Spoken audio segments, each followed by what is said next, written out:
आवो हिने आवो जानू रंग लगावालो, थोड़ी पथोड़ी सा गुलाल मलावालो। अरे आवो ना, अरे हट होने।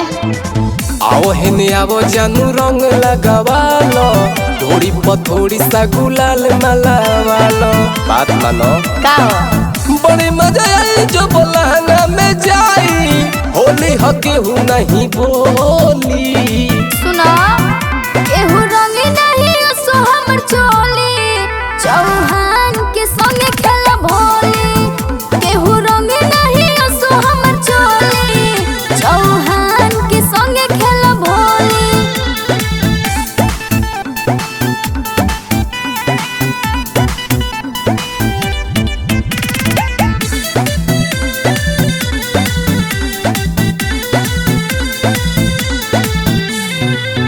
चौहान संगे होली खेलब सन से, बाकी चाहे रंग लगावाई फान फान के। काहे तू बबी हो बढ़ाव तारू लफड़ा, साल भर के दिन हो बिगाड़ो जनी जतरा।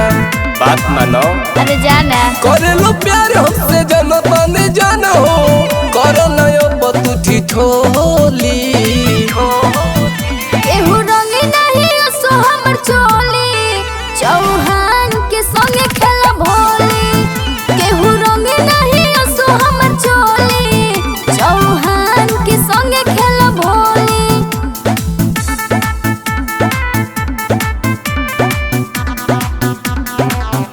म्यूजिक डायरेक्टर चंदन बाबू।